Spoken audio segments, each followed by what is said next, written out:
In this video, we have got a 100 plus kill game on Siege of Cairo Conquest with a brand new carbine that has been released in Battlefield 6 Season 1, and that is going to be the SOR-300SC, or the Mini SCAR if you want to call it that. The attachments which I used in this game are going to be on screen now. I'm going to then get into the pros and cons of this gun. We'll do a little bit of a comparison to the full, assault rifle SCAR version, and we'll talk about how to play with this gun, and of course what I'm doing in this game and on this map in general. So let's get straight into the pros and cons and do a little bit of a comparison with this assault rifle counterpart, the SOR-556. The first pro is going to be its damage, which at its base value is going to come in at 33 before any damage drop off, and this is in comparison to its assault rifle counterpart, which comes in at a damage of 25. Now, because this is a carbine, it does suffer a lot more from greater damage drop off the further away that you use it, and this can be quite an issue, which you might see in a few clips throughout this video, where when you start to tap fire to maintain accuracy at longer range, it feels like it takes twice as many bullets as it probably should to get kills, which can make it quite painful to use and actually cause you to lose a lot of gunfights, even though it's quite a slow fire rate and low recoil gun that therefore seems really accurate to use with tap fire. It can actually be quite a chore because of the massive damage drop off, so bear that in mind. Secondly, in terms of the pros, we have the precision, which comes in at a value of 44 on this current gun build, therefore putting it in the top 2 or 3 carbines in this class for precision. The only one that's going to be a lot higher is going to be the AK-205. So considering the pro of the high precision and the recent update, which has reduced the bloom on higher damage model guns, which is going to be this one, which has 33 damage, therefore being one of the highest damage guns in the game, you would expect to see a very good accuracy and a significantly less bloom compared to a lot of the other carbines in the game.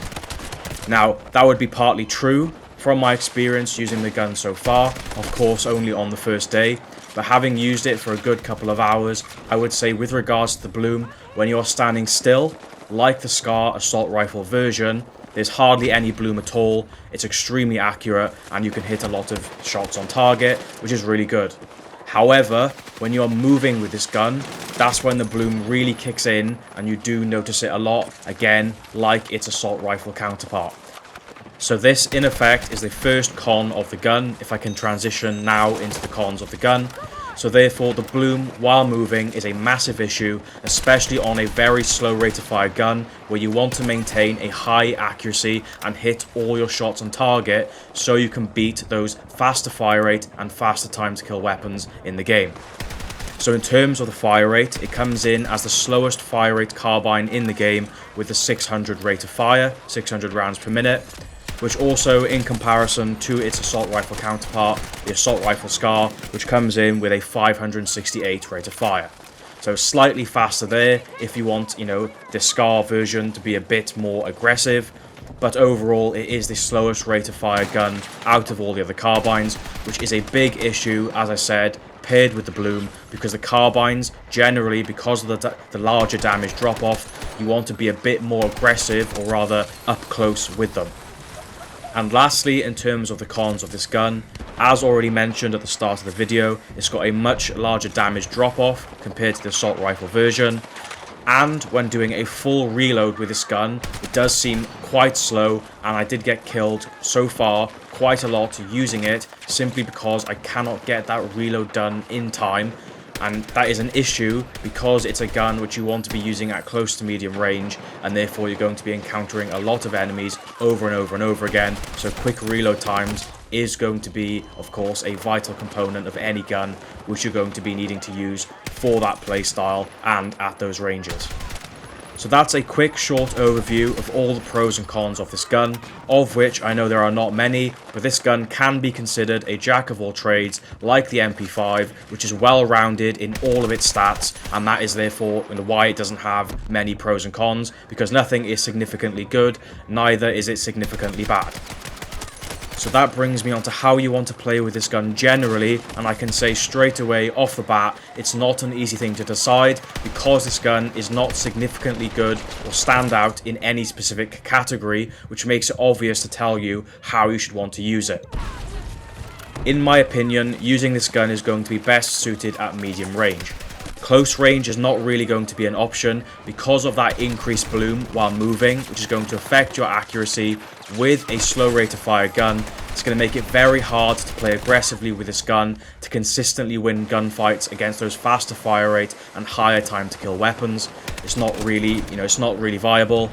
In terms of playing with it at long range, because of that much larger damage drop off, at long range you're going to want to tap fire or burst fire a lot more, and it's going to take a lot more bullets to get the kills.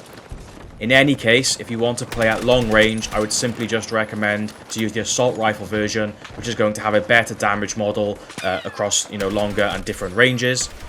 So therefore that leaves medium range as the best range to play with this, because at medium range you avoid that significant damage drop off which you get at long range, and burst fire becomes more viable for those slightly longer distance targets. And in terms of close range versus those faster fire rate and faster time to kill guns, because you're slightly further away from them and those faster fire rate weapons are now going to suffer from more bloom thanks to the latest update, you're going to see those gunfights, the enemies having worse accuracy than you are, because you're playing to the gun's strength at medium range, and you're starting to get out of the advantageous range of the enemies with those closer range. Again, as I said, faster fire rate, faster time to kill weapons. I would also say and recommend to add a suppressor to this gun. I will definitely be doing that once I get the suppressor unlocked, and that is going to be the best way to use and play with this gun, is to try and avoid direct one-on-one gunfights, or rather even 1v1 or 1v2, 1v3, 1v4, whatever you want to consider. Because of the slower fire rate of this gun, it's going to be really hard to survive in any gunfight, which, as you know, at the moment is very 50-50 no matter what guns you're using. So the slow rate of fire here is not going to help you. The suppressor will help you stay off the minimap and allow you, if you can use good positioning while staying on the side and back of the enemies, to avoid those 1v1 gunfights and to consistently, of course, go on longer runs of getting kills. Okay, so let's move on to the final section now, where we talk about Siege of Cairo Conquest, this map in particular, what you want to be doing to find the most amount of enemies, to get the most amount of kills, and therefore to be able to control the flow of the game, to allow your team to be able to capture the most amount of flags, and of course therefore overall to win by draining the tickets down to 0. C flag at the center of the map is always going to be the most densely populated area of the map, where you're always going to find enemies contesting the flag. So it doesn't matter if you're defending the flag or attacking the flag, there's always going to be people there.